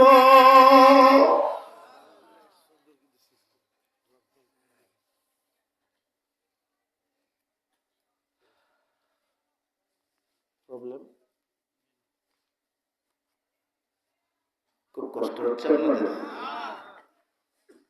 10টা রোগের কথা বলতে চাইছিলাম, এর মধ্যে একটা রোগের নাম কি বলছি মনে রাখেন। এই লোভ নামক বস্তুটাই আমাদেরকে কুড়ে কুড়ে ধ্বংস করে দিচ্ছে। কথা বলেন, কথা বলেন। লোভ মানে শুধু টাকা পয়সার লোভ না, লোভ মানে শুধু জমিদারির লোভ না, লোভ মানে শুধু মান সম্মানের লোভ না, লোভ মানে শুধু দুনিয়ার ইজ্জত আর সম্মানের লোভ না, লোভ মানে দুনিয়ার যত রকমের মর্যাদার আসন হতে পারে, হয় সভাপতির লোভ, নয়তো চেয়ারম্যানের লোভ, নয়তো এমপির লোভ, নয়তো ক্ষমতার লোভ, নয়তো দেশের মানুষের সম্পদের লোভ। খোদার কসম, এই দুনিয়ার লোভ যতক্ষণ পর্যন্ত কলিজা থেকে দূর করতে না পারবো, আল্লাহর জান্নাতের লোভ আমরা কলিজায় ঢুকাইতে পারবো না। 3 জনের একজন ডাক দিয়া কয়, এই আমি তোরে যা কই তুই তাই কবি। একটু পরে ডাক দিয়া কয়, এই আমরা বহুদূর পথ হেঁটে এসেছি, ক্লান্ত হয়ে গেছি। বনি ইসরায়েলের সেই 3 যুবকের কথা বলছে, মনে আছে? একজনকে ডাক দিয়া কয়, আমরা 2 জন এখানে সম্পদটা পাহারা দেই, তুই বাজারে যা, আমাদের জন্য কিছু খাবার নিয়ে আয়, আমরা খাবারটা খাবো, এরপরে মালগুলো নিয়ে বাজারে 3 ভাগে ভাগ করে নেব, কারণ 3টা নিলেও তার একটা গোটা থাকে। স্বর্ণকারের কাছে গিয়ে এটা ভাগ করে নিব, যা খাবার নিয়ে আয়। কিন্তু ও একটু ভোদায়, ও ডাক দেয়া কয়, আমরা একসঙ্গে বাজারে গেলেই তো হয়। এ কয়, তোরে না কইছি, নিষেধ করছি, তুই কথা বলবি না? তো ভয় আতঙ্কে ও যাচ্ছে বাজারে। ও এমন এক জিনিস খাবার কিনছে, মনের ভিতরে এমন একটা মেশিন বসাইছে, কারণ লোভ নামক বস্তু তার কলিজার ভিতরে। সে চিন্তা করতেছে, আমি তো খাবার নিতে গেলাম, এই খাবারের ভিতরে যদি একটু দিয়ে দেই বিষ, ওরা 2 জনেই ফিনিশ, আমি হব সব মালের মালিক। এটাই তো চলতেছে। কথা কয় না, কথা কয় না রে, কথা কয় না। ও তো এই ফিকির করতে করতে বাজারে গেছে, আর এ ওরে ডাক দিয়া কয়, এই স্বর্ণের টুকরা কয়টা রে? কয় 4টা। তাহলে 50-50, তুই 2টা আমি 2টা। ঝামেলা চুকে গেল। ও যখন বাজার থেকে খাবার নিয়ে আসবে, আমরা 2 জনে মিলে ওরে পিটাইতে পিটাইতে সৌদি আরব পাঠায় দেব। বুঝলেন না? যেমন কথা তেমন সিদ্ধান্ত। ও যখন খাবার নিয়ে ফিরে আসছে, এরা 2 জনের উপরে চড়াও হয়েছে, মারতে মারতে ওই জায়গাতে করে শেষ করে দিছে। এরা বড় ক্লান্ত হয়ে গেছে। চালাকটাই ডাক দিয়া কয়, আয় আগে খাবারটা সাবার করি, এরপরে 50-50 করে মাল নিয়ে যাব। খাইছে তো দেখা গেল স্বর্ণের টুকরাও পড়ে রয়েছে, 3 জন মানুষের লাশ ওই জায়গায় পড়ে রয়েছে। काम आने का नहीं, हर एक जुदा हो जाएगा, बल्कि हर हर उज़्व दुश्मन जान का हो जाएगा। এই দুনিয়ার লোভ যখন আপনার আমার কলিজায় ঢুকবে, খোদার কসম, মইরা দেখেন আপনার বেটা নামক পাঠাও আপনার সঙ্গে যাবে না, আপনার বিবি বাচ্চা কেউ যাবে না। ময়দানে মাশরে আপনার হাত আপনার বিরুদ্ধে যাবে, আপনার চোখ আপনার বিরুদ্ধে যাবে, আপনার অঙ্গ প্রত্যঙ্গ সবাই আপনার আমার বিরুদ্ধে যাবে। কথা বলেন ঠিক না? ঠিক। আরো ধীরে বলেন। কি ভাই সমস্যা?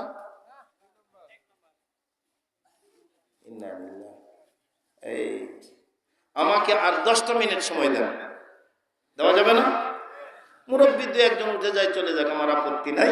এই 10 মিনিটের ভিতরে আর 9টা রোগের কথা একটু বলে দিই, খুব কষ্ট লাগতেছে। 1 নম্বরের রোগের নাম হলো লোভ, লোভ, লোভ। 2 নম্বর রোগের নাম হলো লম্বা আশা। কি আশা? আরো ধীরে বলেন, কি আশা? লম্বা আশা। আমাদের জীবনের জন্য এটা বড় সর্বনাশা। দুনিয়ার প্রতি রাখা যাবে না এত ভালোবাসা। কেমনে বুঝাইলে আপনাদেরকে বুঝাবো? 5 তলা 7 তলা বিল্ডিং বানানোর পরেও উপরে 1.5 হাত লম্বা রড সাইডে দিছি, আরো 1 তলা যদি করা যায়। কথা কয় না রে, কথা কয় না। আমাদের আরবি সাহিত্যের কিতাবের ভিতরে একটা গল্প আসছে, 2-3 মিনিট লাগতে পারে। আল্লাহর এক বান্দা 95 বছর বয়স, দজলা নদীর পাড়ে প্রচন্ড দ্বীপ্রহরের রৌদ্রের ভিতরে লাঠি দিয়া পাথর সরাই। যুবক একটা কাছে গিয়া ডাক দেয়, কয় দাদা কি করো? কই দেখোস না কি করি? কই দেখতেছি তো, কিন্তু এই রৌদ্রের মধ্যে, এই প্রচন্ড গরমের ভিতরে তুমি দুর্বল একটা মানুষ লাঠি দিয়া পাথর সরাও কেন? ডাক দিয়া কয়, আমি সরকার থেকে দজলা নদীর পাড়টা লিজ নিছি। কি নিছি? নাতি ডাক দিয়ে কয়, দাদা কতদিনের জন্য? কয় 250 বছরের জন্য। কত বছর? বুড়ার বয়স কত? 95। তার মানে তাগড়া যুবক তো। কি তাগড়া যুবক? নড়বড়ে ঝনঝনে বুড়ো। ও যুবক এই বুড়ার কথা শুনে দৌড় মারছে এটাই গ্রামের ভিতরে গিয়া চিৎকার দিয়া ডাক দিয়া কয়, আজরাইল নাই, মইরা গেছে, আজরাইল মইরা গেছে রে। আপনাদের ইমাম সাহেব বের হয়ে দেখে ওই যুবক চিৎকার দেয়, কি রে? কয় আজরাইল নাই হুজুর, আজরাইল নাই। হুজুর ডাক দেয়, কয় থাপড়ায় কান ফাড়ায় বলতে বেয়ার ধর, আজরাইল নাই। তোরে কে কইছে? আজরাইলের মরণ হবে সবার শেষে। আল্লাহ তাআলা ডাক দিয়া বলবেন, এই আজরাইল এখন দুনিয়ায় কে আছে? কে জীবিত আছে বল? আজরাইল বলবে, আল্লাহ আমি আর আপনি। আরশের মালিক ডাক দিয়া বলবেন, এবার তোর জানটা তুই কবজ কর।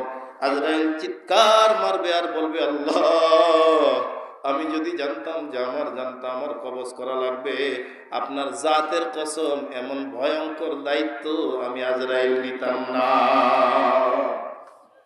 কে কইল তোর আজরাইল মরছে? কয় আজরাইল যদি না মরে তাহলে 95 বছরের বুড়া 250 বছরের জন্য দজলা নদীর পার লিজ নেই কেমনে? কথা বলেন, কথা বলেন। হাসির খোরাক জোগাইতেছি না, বাস্তব চিত্র আমাদের জীবনে মিলায় দেখেন। নড়তে পারি না, চড়তে পারি না, তারপরেও কুত্তার মতো দুনিয়া কামড় দিয়ে ধরে রয়েছে। কথা বলেন, কথা বলেন। আজান হয়ে যায়, বুড়া চাষ চলে বসে চা টানে, আর ওই টিভির পর্দার দিকে তাকায়া রাজনীতির যত গল্প বুড়ার মুখস্থ। খুব কষ্ট হচ্ছে। 2 নম্বর বললাম, 3 নম্বর বলি। 3 নম্বরের রোগের নাম হলো রাগ। কি কথা কয় না শতবার? 3 নম্বর রোগের নাম কি? রাগ। রাগ যখন উঠে যায় তখন আর কোনো হুঁশটুস থাকে না। বইয়ের তো রাগ উঠলে তো সাথে সাথে তোর 1 তালাক, 2 তালাক, 3 তালাক, তোর মারা তালাক, তোর বাপরা তালাক, তোর 14 গোষ্ঠী তালাক। কথা বলেন, কথা বলেন, কথা বলেন। নবীর সাহাবী আবু হুরায়রা আল্লাহর পয়গম্বরের কাছে গিয়া বলেন, আউসিনি ইয়া রাসূলুল্লাহ, ও আল্লাহর পয়গম্বর আমারে একটা ওয়াজ করেন, আমারে একটা ওয়াজ করেন। এই শোনেন, চমৎকার একটা কথা বলে দেই।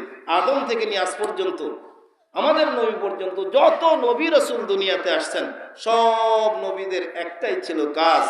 নবীরা এসে দুনিয়ার মানুষকে শোনাইছেন এক আল্লাহর ওয়াজ। হেদায়েত কার হাতে? সবাই বলেন কার হাতে? আল্লাহর হাতে। যদি হেদায়েত না থাকতো তো নূহ পয়গম্বর 950 বছর দাওয়াত দেওয়ার পরে মাত্র 82টা মানুষ মুসলমান। কলিজায় বরদাস্ত হয়? কথা বলেন, কথা বলেন। আবু হুরায়রা বলেন, আউসিনি ইয়া রাসূলুল্লাহ, ওগো নবী আমাকে একটা ওয়াজ করেন।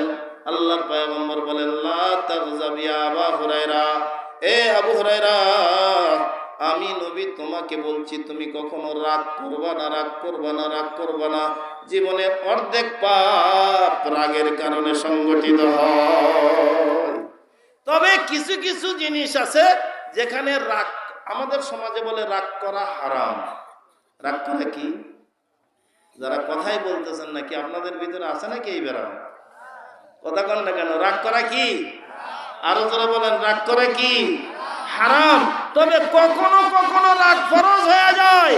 যখন ইসলামের উপর আঘাত আসে, দ্বীনের উপর আঘাত আসে, কোরআনের উপর আঘাত আসে, নবীর উপর আঘাত আসে, তখন শুধু রাগ নয়, প্রয়োজন বোধে তাদের বিরুদ্ধে জিহাদের ময়দানে ঝাঁপিয়ে পড়া ফরজ। প্রয়োজন বোধে তাদের বিরুদ্ধে যেতে গিয়ে যদি জেলখানায় ঢুকতে হয়, গর্দান দিতে হয়, রক্তে জমিন লাল করে দিতে হয়, এরপরেও মুসলমান তৈয়ার থাকবে, চুপ করে বসে থাকবে না, থাকবে না, থাকবে না।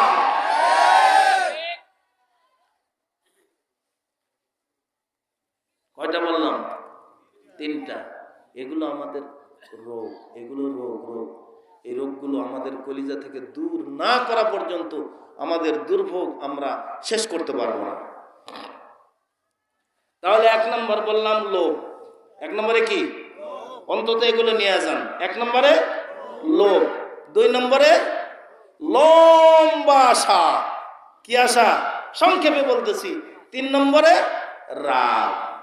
চার নম্বরে পয়গম্বর বলেন, ক্বালা রাসূলুল্লাহ সাল্লাল্লাহু আলাইহি ওয়াসাল্লাম, আস-সিদকু ইউনজি ওয়াল কিযবু ইউহলিক।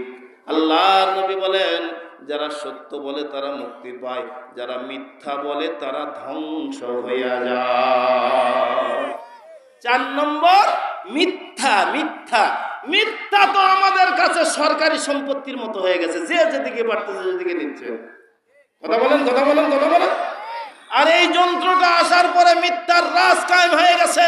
বাপ বেটার সঙ্গে মিথ্যা বলে, বেটা বাপের সঙ্গে মিথ্যা বলে, স্বামী স্ত্রীর সঙ্গে মিথ্যা বলে, স্ত্রী স্বামীর সঙ্গে মিথ্যা বলে, নেতা জনগণের সঙ্গে মিথ্যা বলে, জনগণ নেতার সঙ্গে মিথ্যা বলে, রাষ্ট্রপ্রধান জনগণের সঙ্গেও মিথ্যা কথা বলে। পতন এমনি আসে না তো। মিথ্যা ধ্বংসের কথা কয় না, কথা কয় না, কথা কয় না। তবে মিথ্যা যদি কেউ ছাড়তে পারে, দুনিয়াতেও সে আল্লাহর ওলি হয়ে যাইতে পারে। একটা এক্সাম্পল দিই। বিরক্ত হচ্ছেন? কষ্ট লাগতেছে? ইমাম আজম আবু হানিফা রাহমাতুল্লাহি আলাইহি, জগৎ বিখ্যাত আলেম, হাজার হাজার ছাত্র তার সামনে বসে। একদিন তিনি মজলিসে বসে আছেন, ওনার সামনে দিয়া এক এলাকার মাস্তান যায়, সন্ত্রাস যায়। এলাকায় যে মাস্তানি করে, সন্ত্রাসী করে, ইয়াবা খায়, ডাল খায়, ফেন্সি খায়, নারী নির্যাতন করে, পরে মাল আত্মসাৎ করে, এটা শুধু এলাকার মানুষই বোঝে না মসজিদের ইমাম সাহেবও বোঝে? বোঝে না? মাদ্রাসার হুজুর বোঝে না? আপনি মুখ খুলে বলেন, হুজুর না হয় বলে না। নোমান ইবনে সাবিত হাজারো ছাত্রকে পড়াইতেছেন, তো এলাকার সবচাইতে সন্ত্রাস যে, সবচাইতে গিরগিটি যে লোকটা, উনিও চেনেন। ওই দিক দিয়ে তার সহপাঠীদের নিয়ে যায়, তো একটু গর্ব করে ওই যে নোমানকে দেখতেছিস না, ও আমার দোস্ত। ও আবার কি? দোস্ত। তো বন্ধুরা ডাক দিয়ে কয়, বস। সব জায়গায় বসগিরি চলে না, উনি কি আর আপনি কি? ইগোতে লেগে গেছে। ওখান থেকে আস্তে করে ইমাম আজম আবু হানিফার সামনে এসে ডাক দিয়ে কয়, আপনার আমি দোস্ত বানাবার চাই। তো নোমান ইবনে সাবিত ডাক দিয়ে কয়, আচ্ছা তুই বল, তোর সাথে কি আমার যায়? তুই কি আর আমি কি? কষ্ট হচ্ছে? তুই কি আর আমি কি? কয় কেন, কি হয়েছে? কয় তুই মদ খাস না? কহ খাই। তুই গাঁজা খাস না? কহ খাই। তুই নারী ধর্ষণ করিস না? কহ করি। তুই পরের মাল আত্মসাৎ করিস না? কহ করি। তুই যত রকমের অপরাধ আছে সব করিস, আর আমি সব অপরাধের বিরুদ্ধে তালিম দেই, শিক্ষা দেই। তাহলে তোর সাথে আমার কেমনে যায়? কয় এত কিছু বুঝি না, আমি তোমার দোস্ত হবার চাই।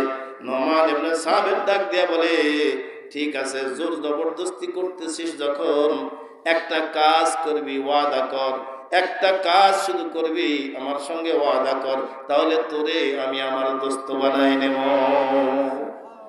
ও ডাক দিয়া কয়, আমার কি মত ছাড়তে হবে? কয় না। আমার তাহলে কি করতে হবে? নারী নির্যাতন বন্ধ করতে হবে? কয় না। তাহলে কি আমার আত্মসাৎ করছি এগুলো ফেরত দিতে হবে? কয় না। তাহলে কি করতে হবে? এই তোরে আমি দোস্ত বানাবো একটা শর্তে, সেটা হলো তুই জিন্দেগিতে কোনোদিন আমি দোস্তের সঙ্গে মিথ্যা কথা বলবি না। ও কয়, এটা একটা ব্যাপার হলো? আমি তো মনে করছি না জানি কি করাইবেন লাগবে। কয় ওয়াদা, আমি আর মিথ্যা আপনার সাথে বলবো না। হাতে হাত দিয়ে দিছে, নমান হাত বাড়াই দিছে, ও হাত লাগাই দিছে। আজ থেকে তুই আমার দোস্ত হলি। তো দোস্ত যখন হইলি দূরে দূরে থাকলে হবে না, মাঝে মধ্যে তো দেখা সাক্ষাৎ করা লাগবে, কারণ কায়াতে মায়া বাড়ে, দেখা সাক্ষাৎ হইলে মহব্বত বাড়ে। তো আজকে বন্ধু হইলি, 3 দিন পর তুই আমার সঙ্গে দেখা করবি। কয় ওকে। যাইতে যাইতে মহা খুশিতে বাড়িতে চলে গেছে। বিবিরে ডাক দিয়া কয়, বিবিরে কথা একটা আছে, চুস্ত, তুই তো আমারে খারাপ বলিস, সময়ের সবচাইতে বড় আলেম নোমান হলো আমার দোস্ত। বউ কয়, পাগলামি করার আর জায়গা পান না। কিসের পাগলামি? ও আমার দোস্ত তো, এই কিছুক্ষণ আগে হাতে হাত মিলায় দোস্তি করে আসলাম। তো বিবি ডাক দিয়ে, কোনো শর্ত টর্ত দিছে? কহ, ইজি একটা শর্ত দিছে, খুব সহজ। কয় কি শর্ত? কয় দোস্ত বলছে দোস্তের কাছে মিথ্যা কথা বলা যাবে না। বউ ডাক দিয়ে কয়, জায়গা মতো সাইজ করে দিছে। সুবহানাল্লাহ। মেজাজ গরম হয়ে গেছে। তুইও দেখে আমার বিরুদ্ধে কথা বলাস, এই মেজাজটা তো গরম করে দিলি। বউ ডাক দিয়া কয়, গরম করেন না, আমি ঠান্ডা করার ব্যবস্থা করতেছি। দৌড়ায় ঘরের ভিতরে গিয়া মদের বোতল আনছে, গ্লাসের মধ্যে মদ ঢালছে, স্বামীর সামনে উপস্থিত করছে। এবার স্বামী হাত দেবে, বিবি ডাক দেয়া বলে, হট একটু দাঁড়ান। আপনি যে মদ খাবেন, 3 দিন পরে যে আপনার দোস্তের কাছে যাবেন, হাজার হাজার ছাত্রের সামনে আপনার দোস্ত বসা থাকবে। যদি আপনার দোস্ত ডাক দেয়া কয়, দোস্ত এই 3 দিনের ভিতরে কি মদ খাইছিলেন? আপনি কি বলবেন? ওহো তাই তো, তাহলে মদ খাবো না। সুবহানাল্লাহ বলেন, আরো জোরে বলেন সুবহানাল্লাহ। আসিদকু ইউনজি, সত্য মানুষকে মুক্তি দেয়, নাজাত করে, পরিত্রাণ দেয়। মিথ্যা যে গ্রহণ করে সে ধ্বংস অবধারিত, আজ না হয় কাল ধ্বংস তার চোখের সামনে আসে আসে আসে, কেউ ঠেকাইতে পারে না।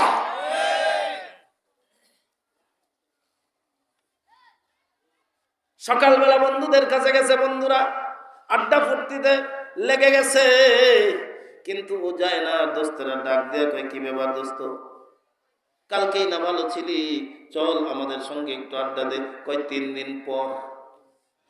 সুবহানাল্লাহ, আগামী বছর। যারা বলেন সুবহানাল্লাহ। কয়দিন পর? কয়দিন পর? 3 দিন পর। কয় কেন? আমি দোস্তের কাছে ওয়াদা দিছি, আমি তারে মিথ্যা কথা বলবো না। তোদের সঙ্গে যদি অকাম কুকাম করি, তাহলে 3 দিন পরে নোমানের সামনে গিয়ে আমাকে বলতে হবে, হাজার জনতার সামনে আমি মিথ্যা কথা বলতে পারবো না। 3 দিন পরে যখন ও নোমান ইবনে সাবিতের সামনে গেছে, তোর চেহারার দিকে তাকায়া নোমান বুঝে ফেলছে কাম হয়ে গেছে। সুবহানাল্লাহ বলেন।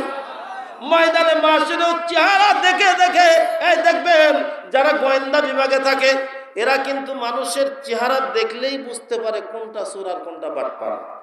কথা বলেন, কথা বলেন।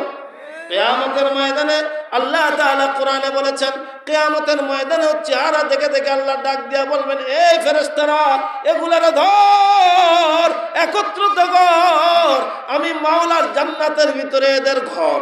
সুবহানাল্লাহ বলেন। সীমাহুম ফি উজুহিম মিন আতারিস সুজুদ।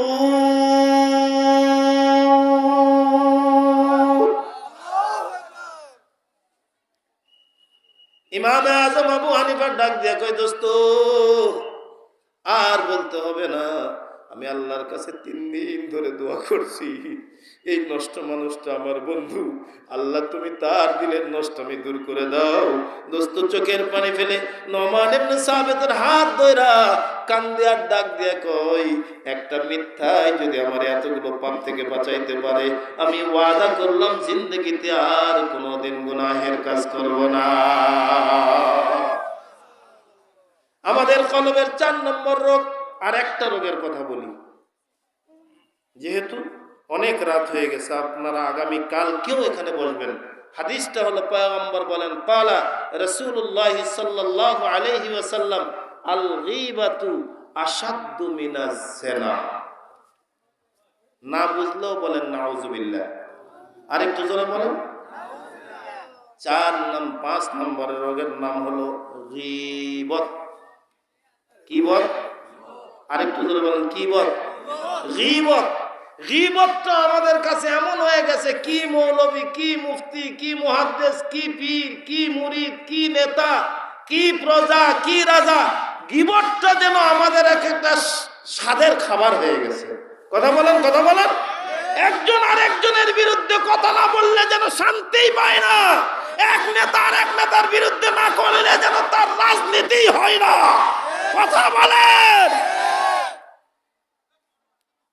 সরকারে দু আলম নবী বলেন, আল গীবাতু আশাদ্দু মিনাজ জিনা।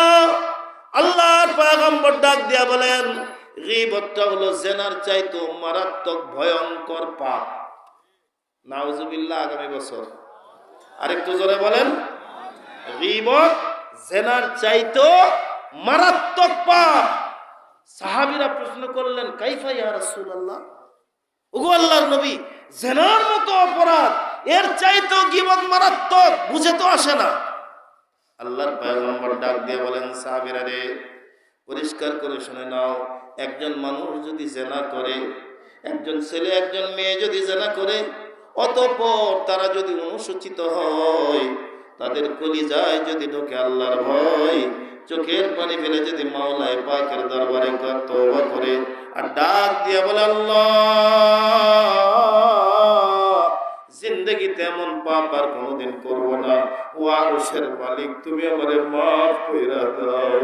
আরশের মালিক ডাক দিয়া বলেন, লা তাকনাতু মির রাহমাতিল্লাহ, লা তাকনাতু মির রাহমাতিল্লাহ, ইন্নাল্লাহ ইয়াগফিরুদ যুনুবা জামিআ। এ বান্দা যখন চোখের পানি ফেলে মাওলার দরবারে কাঁদে, আরশের মালিক ডাক দিয়ে বলেন, যা বান্দা যা, খালেস দিলে তওবা যখন করলি আমি আল্লাহ তোরে মাফ কইরা দিলাম। শুধু মাফ নয়, এই পাপের বোঝাটার কি হবে? আরশের মালিক ডাক দিয়া বলেন, ইউবাদদিলুল্লাহু সাইয়্যাতিহিম হাসানাত। আমি আল্লাহ তাআলা বলছি, তুই যখন খালেস দিলে তওবা করলি, তোর অতীতের গুনাহগুলো আমি আল্লাহ নেকি দ্বারা বদলায়া বান্দা তোর মর্যাদা বাড়ায় দিলাম। কিন্তু সাহাবীরা শোনো, গীবত, গীবত কারে বলে? এক শব্দে বলি, বলবো? খুব কষ্ট হচ্ছে।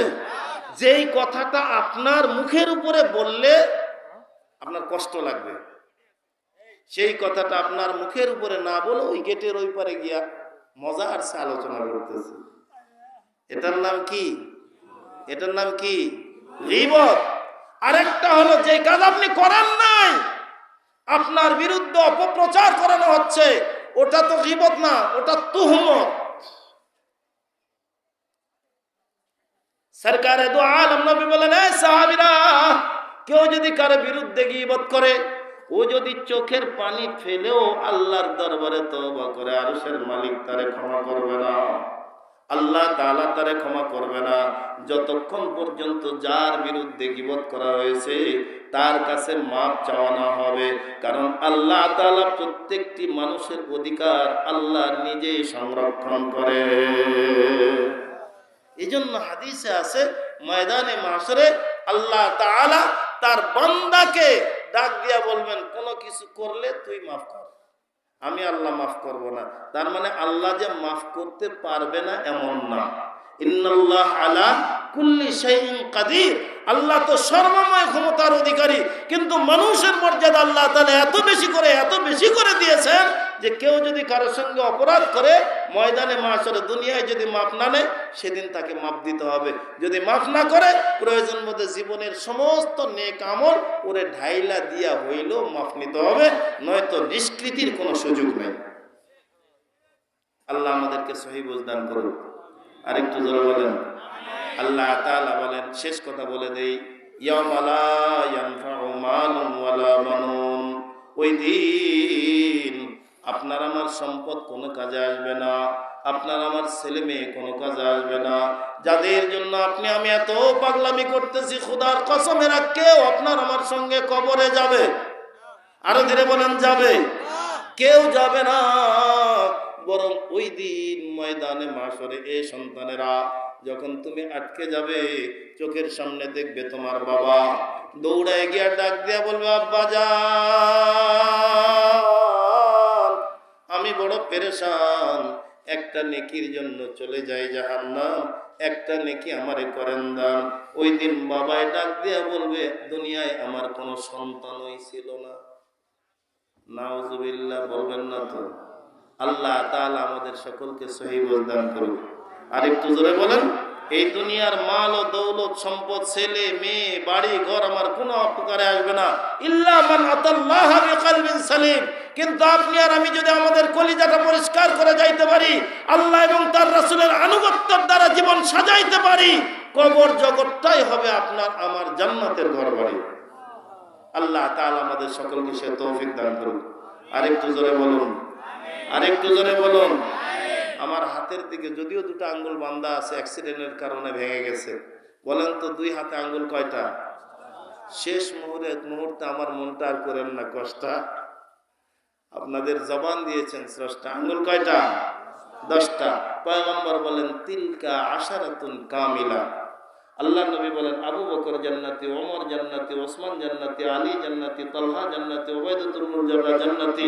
নাম বলতে বলতে নবী 10 জন সাহাবীর নাম বলেন, এরা সকলেই জান্নাতি। আমি একজন মুসাফির, আমার দোয়া কবুল হবে এর গ্যারান্টি নাই, কিন্তু নবীজি বলেছেন মুসাফিরের দোয়া ফেরত হয় না, আল্লাহ মুসাফিরের দোয়া কবুল করে নেন।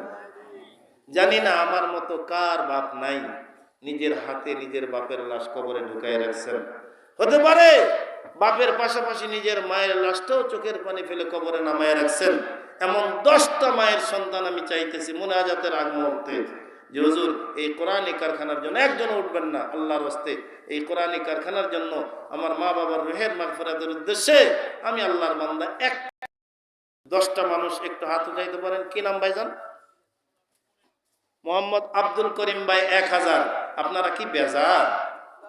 একটা তাকবীর করেন তো, আযান লিল্লাহি তাকবীর। আব্দুল করিম ভাই 1000 টাকা আল্লাহ কবুল করুন, জোরে বলেন আমিন। 2 নম্বরে একজন বলেন আল্লাহর বান্দা যে হুজুর আমি 1000 টাকা দেব। ওই যে হাত উঠাইছে যুবক ভাই, কি নাম? কি নাম? কি নাম? মুসলিমা, বাবার রুহের মাগফিরাতের জন্য 4000 টাকা। এইটাই ওই যে হাত উঠাইলো, ওটা নিবেন না 1000? না না, ওই যে পিছনে যুবক ভাই। না না, আব্দুল করিম তো এটা, ওই যে পিছনে শাফিউল ইসলাম 2 নম্বর। 3 নম্বরে একজন বলেন 1000 টাকা দেবেন। ওই যে ভাই, কি নাম? রফিকুল ইসলাম। 4 নম্বরে কে আছেন একজন বলেন, খুব তাড়াতাড়ি। 1000 টাকা বর্তমান বাজারে বিশাল কোনো ব্যাপারই নয়। 4 নম্বরে আছেন কোন আল্লাহর বান্দা একজন বলতে পারেন হুজুর আমি 1000 টাকা দেব? নাই নাই, ওই চাচা উঠছে মনে হয়। না, চাচা তো ওইদিকে চাচির কাছে যাচ্ছে। হুজুর যে 1000 টাকা চাচ্ছে, একটা পরামর্শেরও দরকার আছে।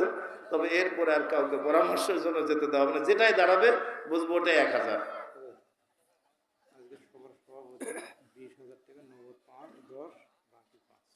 আফতাবউদ্দিন সাহেব, লিল্লাহি তাকবীর। হয় নাই? মনে হলো যে আমার মরা বাপের নামে স্লোগানটা দিলেন আর কি। লিল্লাহি তাকবীর। আজকের মাহফিলের সভাপতি আফতাবউদ্দিন 20,000 টাকা, জোরে বলেন মারহাবা। নগদ 10,000, বাকি 10,000 আল্লাহ সভাপতি সাহেব তোমার নবীর ঘরের জন্য দিল 20,000 টাকা। ঘুরাই দাও তুমি তার ভাগ্যের চাকা, দুনিয়া আখিরাতে রাখিও না কোন রকমের ঠেকা। কিয়ামতের ময়দানে তোমার হাবিবের সঙ্গে করে দিও দেখা। যদি সভাপতি সাহেব জান্নাতে যায়, সঙ্গে আমাদের সবাইকে দিও, যেন উনি যায় না একা একা। ওয়াসাল্লাল্লাহু আলা খাইরি খালকিহি মুহাম্মাদিন ওয়া আলা আলিহি ওয়া আসহাবিহি আজমাইন। আয় আল্লাহ, তোমার কুদরতি নজরে তাকায় দেখো, কখন জানি রাত 12টা পার হয়ে গেছে। মন বলছে যদি আরো আধা ঘন্টা কথা বলতাম, একটা মানুষ মাঠ ছেড়ে উঠে যেত না রে আল্লাহ। যারা তোমার কথা, তোমার নবীর কথা, সাহাবীদের কথা, ঈমানের কথা শোনার জন্য এত আগ্রহ নিয়ে বসে রইল, ও মালিক তুমি বলো এই লোকগুলোরে কি দিয়া বাড়ির দিকে ফিরাইয়া দেব। আল্লাহ, তোমার কুদরতি পা জড়ায় ধরে বলি, আমাদের একজনকেও মাফ না করে গলা ধাক্কা দিয়ে এই মাঠ থেকে তাড়াইয়া দিও না। আয় মালিক, যে হাত তোমার দরওয়াজায় উঠাইছি, এ হাত দিয়া কত মানুষের লাশ কবরে নামাইয়া রাখলাম। এমনকি নিজের বাপের লাশটাও নিজের হাতে কবরের ভিতরে নামাইয়া রাখছি রে আল্লাহ। আমার মতো অনেকে আছে, শুধু বাপ নয়, চোখের পানি ফেলতে ফেলতে মায়ের লাশটাও কবরের ভিতরে নামাইয়া রাখলো। ওই কবর থেকে মা আর বাবাই নীরব ভাষায় কান্দে আর ডেকে ডেকে বলতে থাকে, তু তাওয়াঙ্গার গস্তাই আজ মালে মা ই জমা গাফিল শুদি আজ হালে। এ বেটা, যে বাড়িতে তুই তোর বিবিরে নিয়ে ঘুমাস, আমি তোর মা তোর বাপের সঙ্গে কত ঝগড়া করে বাড়িটা বানাই নিয়েছিলাম। বাবাই কবর জগৎ থেকে নীরব ভাষায় কাঁদে আর ডেকে ডেকে বলে, বেটা রে, যে জমিন চাষ করে করে ফসল উঠাস, আমি তোর বাপ কত ঋণ কর্জ করে জমিনটা কিনছিলাম। আজ আমি তোর মা, আমি তোর বাবা, আমাদের কবরে জাহান্নামের আগুন দাউ দাউ করে জ্বলে রে বেটা। তুই কি পারিস না তোর দুইটা চোখের একটা ফোঁটা পানি ছাইড়া দিয়া আমাদের কবরের জ্বলন্ত আগুনটা নিভাই দিতে? মালিক রে, এখানে কি এমন কোন দরদি সন্তান নাই যার এই মুহূর্তে মৃত মা বাবার কথা মনে পড়ে গেছে? ওই চোখ থেকে এক ফোঁটা পানি হইল, ওই সন্তানের চোখ দিয়া তুমি গড়ায় মা বাবারে তুমি মাফ কইরা দাও। আল্লাহ, এই মাদ্রাসাটাকে কবুল করে নাও, এই মাদ্রাসার ছাত্রদেরকে কবুল করে নাও, উস্তাদদেরকে কবুল করে নাও, কমিটিদেরকে কবুল করে নাও। এই মাদ্রাসার যাবতীয় চাহিদা গায়েবী খাজানা থেকে পূর্ণ করে দাও আল্লাহ। এলাকার প্রত্যেকটি নারী পুরুষের কলিজায় এই মাদ্রাসার মহব্বত আর ভালোবাসা দিয়া দাও মালিক রে। জীবনের শেষ আবদার, ও আল্লাহ, তোমার নবী দেখি নাই, তোমার নবীর সাহাবীদেরও দেখি নাই। অনেকে আছি মক্কাও দেখি নাই, মদিনাও দেখি নাই। আমরা যারা একবার গিয়েছি বারবার যাওয়ার সুযোগ করে দাও। যারা একবারও যাইতে পারে নাই, মরণের আগে হলো একবার যাওয়ার সুযোগ করে দাও। যদি অর্থনৈতিক কারণে তা সম্ভব না হয়, স্বপ্নের মাধ্যমে হলেও তোমার হাবিবের দিদারটুকু আমাদের নসিবে জোটায় দাও আল্লাহ। আল্লাহ, আমার এই জন্মভূমি মাতৃভূমি বাংলাদেশকে সব বহির শত্রু থেকে হেফাজত করো। এদেশের ইঞ্চি ইঞ্চি মাটির স্বাধীনতা সার্বভৌমত্বকে তুমি রক্ষা করো আল্লাহ। যারা দেশ ও জাতির বিরুদ্ধে ষড়যন্ত্র করে, ওদের কপালে হেদায়েত না থাকলে বাংলার জমিন থেকে তুমি ওদেরকে নিশ্চিহ্ন করে দাও মালিক রে। Abu Jahl, Abu Lahab, Utba সাইবার বর্বরতার চাইতো ফিলিস্তিনের মুসলমান আর নির্যাতিত। আল্লাহ, যাদের রক্তের দাগ দেখলে চোখের পানি ধরে রাখা যায় না, ফিলিস্তিনি মুসলমানদেরকে তুমি স্বাধীনতা দান করো। আয় আল্লাহ, ওই জালিমদের জুলুম থেকে তুমি তাদেরকে রক্ষা করো। গোটা দুনিয়ার মুসলমানদেরকে এক ও নেক বানায় দাও। মুসলমানদের হারানো ইজ্জত আবার ফিরায় দাও। পৃথিবীর রাজত্ব মালিক মুসলমানদের হাতে তুমি আবার উঠাইয়া দাও। জীবনের শেষ আবদার আজরাইল নামক দারোগারে যেদিন আমাদের বাড়ির দরওয়াজায় পাঠাইবা, দেহ নামক পিঞ্জিরা থেকে প্রাণ নামক পাখিটারে যখন একটা হ্যাঁচকা টান দিয়া বের করে ফেলবে, জীবনের শেষ নিঃশ্বাসে আমাদের সকলের বিশ্বাসে ইমানের কলেমাটা তুমি যা মুখ দিয়া জারি করে দিও।